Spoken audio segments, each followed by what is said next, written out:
हड्डी तोड़ के नाम से जाना जाने वाला ये बुखार क्यों है इतना ज्यादा खतरनाक कि लोगों की चली जाती है इस बुखार में जान भी। रात्रि में नहीं बल्कि दिन में इस मच्छर के काटने से होता है जान का खतरा। तो है ना ये बहुत रोचक वीडियो जो आपकी सेहत के लिए है जरूरी और आपको जागरूक रखने के लिए तो बहुत ही ज्यादा जरूरी है। क्यों इतना वैज्ञानिक रिसर्च होने के बावजूद भी इस बीमारी का कोई इलाज संभव नहीं हो पाया। इस बीमारी का इलाज सिर्फ और सिर्फ बचाव ही है। तो हमें कैसे बचना है इस गंभीर और खतरनाक बीमारी से? तो अगर आप भी रहना चाहते हैं सेहतमंद, जुड़ना चाहते हैं जागरूकता के साथ, तो बने रहे इस वीडियो में अंत तक बिना स्किप किए हुए। कुछ गंभीर बीमारियों का ना ही कोई टीकाकरण होता है और ना ही गंभीर रूप लेने पर कोई भी उपचार। तो ऐसे में हमें भला करना क्या है? जरूरी है कि हम ऐसे में बीमारियों के प्रति जागरूक रहें और लोगों को भी जागरूक। और आपको जागरूक करने के लिए ये वीडियो JDF लाइव के माध्यम से आप तक पहुंचाया जा रहा है। मैं social activist advocate Tanishka Gupta JDF live में हर दिन कुछ खास कहता है, कुछ नया सीखने का यही मौका है। मैं आज के दिन आप जानेंगे आज के दिवस के बारे में। तो ये वीडियो आपके स्वास्थ्य से जुड़ा हुआ है। जी हाँ, आपका सेहतमंद रहना, आपका स्वस्थ रहना बहुत ही जरूरी। Dengue provision day. जी हाँ, आज का मुद्दा है हम डेंगू से खुद का बचाव कैसे करें। इस दिवस को क्यों मनाया जाता है? इस दिवस को मनाए जाने की शुरुआत कब और कैसे हुई थी? सबसे महत्वपूर्ण बात यह है कि डेंगू किस तरीके के मच्छरों से होता है और किन तरीकों से ये फैलता है, कैसे हम इससे उपचार से अपना बचाव कर सकते हैं और जानते हैं वो कौन से मच्छर हैं जो डेंगू जैसी बीमारियों का प्रचार प्रसार करते हैं। और उनसे जीतने के लिए हमें अपनी दिनचर्या में, अपनी शैली में कैसे बदलाव करने की जरूरत है। तो ये सब बहुत सारी महत्वपूर्ण बातें आप जानेंगे आज के इस वीडियो में। तो बने रहें इस वीडियो में अंत तक बिना स्किप किए हुए। चैनल को सब्सक्राइब कर ले जिससे हर डे उनके स्पेशल वीडियो सीरीज आप तक पहुंचती रहे। क्योंकि जब आप स्वस्थ रहेंगे, जागरूक रहेंगे, तो आप खुद को भी और अपने समाज को भी जागरूक रख पाएंगे। डेंगू एक बहुत खतरनाक बीमारी है जो मच्छरों के काटने से हो जाती है। ये मच्छर दिन में घूमते हैं, टहलते हैं, जहाँ पर भी गंदा पानी जमा होता है वहाँ पर ये अपना निवास स्थान बना लेते हैं। दिन में काटने वाले इन मच्छरों से व्यक्ति की जान भी जा सकती है। इसमें जानने वाली सबसे महत्वपूर्ण बात ये है कि डेंगू जैसी खतरनाक बीमारी में व्यक्ति का प्लेटलेट्स बहुत डाउन हो जाता है, जो कि आसानी से हॉस्पिटल या अन्य जगह पर अवेलेबल नहीं होता। और ये खतरनाक और गंभीर रूप तब ले लेता है जब प्लेटलेट्स अपने न्यूनतम स्तर पर आ जाता है। न्यूनतम स्तर पर आने पर उसी ब्लड ग्रुप का प्लेटलेट्स मिलना लगभग असंभव सा हो जाता है। ऐसे में व्यक्ति की जान पर आ बनती है।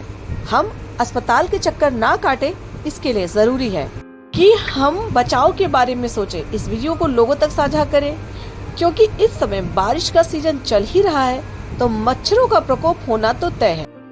ऐसे में मच्छरों से होने वाली बीमारियों के बारे में जागरूक रहना इस वीडियो के माध्यम से आपके लिए सबसे सटीक हो सकता है। तो जरूरी है इस वीडियो को अंत तक देखिएगा, चैनल को सब्सक्राइब कर लीजिएगा जिससे आपको आज के दिवस के बारे में और डेंगू के बारे में पूरी जानकारी मिल जाएगी। आप जान पाएंगे कि क्या सभी प्रकार के मच्छरों के काटने से डेंगू बीमारी हो जाती है? क्या सभी मच्छर जानलेवा साबित होते हैं? क्या सभी प्रकार के मच्छरों से हम खतरनाक बीमारियों में पड़ सकते हैं? तो बहुत कुछ खास जानेंगे आप आज के दिन। तो बने रहिए इस वीडियो में अंत तक बिना स्किप किए हुए। चैनल को सब्सक्राइब कर लीजिए जिससे हर डे के स्पेशल वीडियो सीरीज आप तक पहुंचती। तो आइए जानते हैं इस दिवस को मनाए जाने की शुरुआत कैसे हुई थी। डेंगू निरोधक दिवस। जी हाँ, इस दिवस को WHO द्वारा 10 अगस्त के दिन पूरे विश्व भर में सेलिब्रेट किया जाता है। क्योंकि ये समस्या सिर्फ भारत की नहीं है, मच्छर सिर्फ भारत में ही नहीं बल्कि पूरे विश्व भर में मच्छरों की वजह से कई लाख लोगों की जान चली जाती है। और ये मौसम यानी कि अगस्त का मौसम भारी बारिश का मौसम होता है। ऐसे में जगह जगह पर पानी जमा होता है और मच्छरों का प्रकोप दिन पर दिन बढ़ता है। ऐसे में लोगों की सुरक्षा करना तो तय ही है। हम इस वीडियो के माध्यम से जानने की कोशिश करेंगे कि इस दिवस को मनाए जाने के पीछे आखिरकार मकसद क्या है और डेंगू जैसी गंभीर और खतरनाक बीमारी से हम कैसे बच सकते हैं। एडीज एजिप्टी और एडीज एल्बोपेक्टस दो तरीके की एडीज मच्छरों की प्रजातियों से ही डेंगू फैलता है। इसके अलावा और कई तरीके के मच्छर होते हैं, लेकिन उनके काटने से डेंगू जैसी खतरनाक बीमारी नहीं होती है। मच्छरों की प्रजातियों में DEN first, DEN second, DEN third, DEN fourth में से डेन फर्स्ट और डेन थर्ड, डेन सेकंड और फोर्थ की अपेक्षा ज्यादा खतरनाक होते हैं। जैसे कि मैं पहले भी बता चुकी हूँ कि डेंगू बुखार हर तरीके के मच्छरों के काटने से नहीं होता, ये कुछ विशेष प्रकार के मच्छरों के काटने से ही होता है। तो आइए जानते हैं डेंगू बुखार के लक्षण क्या क्या हैं, क्योंकि ये जानना हमारे लिए बहुत जरूरी है कि डेंगू बुखार में हमारे शरीर में क्या क्या लक्षण सामने आते हैं। अक्सर डेंगू बुखार के लक्षण मच्छर काटने के 13 से 14 दिन बाद समझ में आते हैं। इन लक्षणों में सबसे ज्यादा महत्वपूर्ण होता है कि व्यक्ति के शरीर का तापमान बढ़ा हुआ होता है और उसका ब्लड प्रेशर बहुत कम हो जाता है। ब्लड की जांच करने पर प्लेटलेट्स की संख्या में बहुत कमी पाई जाती है। साथ में प्लाज्मा का रिसाव भी होने लगता है, यानी कि हीमोग्लोबिन का 20% में वृद्धि या फिर 20% में गिरावट भी देखने को मिलती है। ये सभी लक्षण जांच के उपरांत ही सामने आते हैं। इसके अलावा एक और लक्षण जो आपको घर में महसूस होता है, जी हाँ, बिना सर्दी जुकाम के रोगी को ठंड लगकर कपकपाहट के साथ बुखार आ जाता है और बुखार भी ऐसा कि ठंड ऐसी लगती है जैसे जनवरी या फिर दिसंबर की हो। इसमें टेम्परेचर नापने पर 102, 103 बुखार आ सकता है। रोगी के सिर के आगे भाग में बहुत तेज दर्द होता है। कमर और शरीर की अन्य हड्डियों में तेज दर्द होना, मितली होना, भूख बिल्कुल भी ना लगना, थकान और कमजोरी बने रहना, मुंह का स्वाद जैसे गायब सा हो जाना, खाने पीने की अनिच्छा, थकान और निरंतर सुस्ती बने रहना, ये सभी डेंगू के लक्षण हैं। तो आइए जान लेते हैं कि डेंगू बुखार कितने प्रकार का होता है और कौन सा टाइप सबसे ज्यादा खतरनाक होता है। डेंगू बुखार 3 तरीके का होता है, यानी कि 3 टाइप ऑफ डेंगू होता है। Dengue haemorrhagic fever, dengue shock fever और क्लासिकल डेंगू, जो कि स्वयं ठीक होने वाला डेंगू बुखार होता है। इस बुखार में यदि मरीज के साथ लापरवाही ना की जाए तो इसमें किसी के जान जाने का खतरा लगभग ना के बराबर हो। इसके अलावा DHF या DHS, अगर 2 तरीके का डेंगू है तो उस व्यक्ति का इलाज फौरन शुरू कर देना चाहिए, वरना परिणाम बहुत गंभीर सामने आ सकते हैं।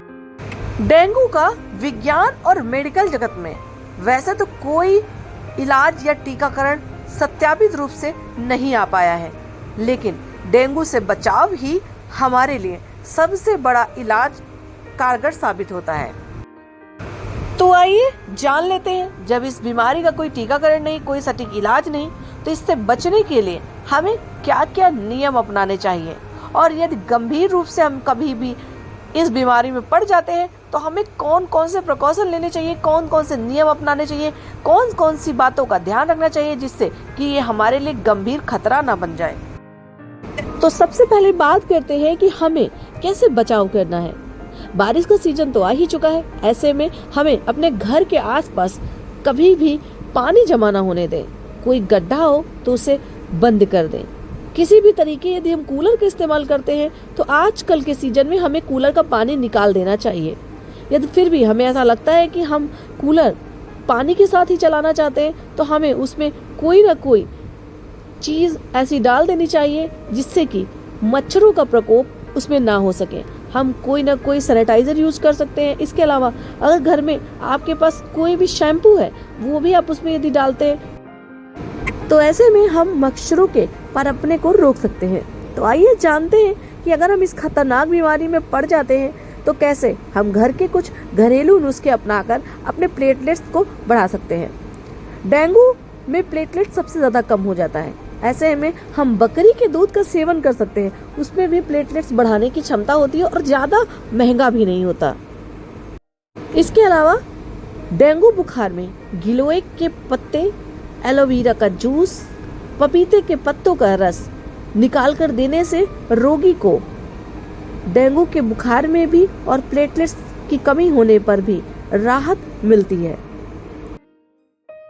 ये सभी चीजें प्रतिरक्षा प्रणाली को भी बढ़ाती है और मेटाबॉलिज्म को भी सही करती हैं। आपके घर में जरूर से जरूर खाने में हल्दी का उपयोग किया जाता होगा। ऐसे में हल्दी भी हमारे जीवन के लिए, हमारे शरीर में अंदर जो घाव हो रहे हों, जो टिश्यूज, जो सेल्स टूटते हैं, उनको रीस्ट्रक्चर करने के लिए काफ़ी फायदेमंद होती है। ऐसे में हम हल्दी का सेवन भी कर सकते हैं, जो कि हमें काफ़ी लाभ पहुंचा सकती है। माना जाता है कि गिलोय के पत्ते और काली मिर्च को भी अगर पानी में उबाल कर रोगी को पिलाया जाए तो उससे भी रोगी को आराम मिलता है। मेथी के पत्तों को भी पिलाने से रोगी को काफ़ी आराम मिलता है। अगर मेथी का सीजन ना हो तो मेथी के दानों को भिगोकर उसका पानी बनाकर रोगी को पिलाएं तो इससे भी रोगी को लाभ मिलता है। पपीते के पत्ते तो अपने आप में काफ़ी गुणकारी होते हैं। कहा जाता है कि पपीते के पत्तों में आपके शरीर से डिटॉक्स निकालने का बहुत बड़ा गुण होता है। ऐसे में शरीर को क्लीन करना और प्लेटलेट्स को बढ़ाना ये अपने आप में बहुत ज़रूरी हो जाता है। तो पपीते के पत्ते ये दोनों काम करते हैं। तो आप आज के दिन ही तैयारी कर लें और सबसे बड़ी बात, अपने आप को सुरक्षित करने की तैयारी कर लें, अपने आप को जागरूक करने की तैयारी कर लें कि आप ऐसी गंभीर परेशानी और बीमारी में पड़े ही ना। तो इसके लिए इस वीडियो को लोगों तक साझा करें, चैनल को सब्सक्राइब कर लें। Thank you so much for watching us.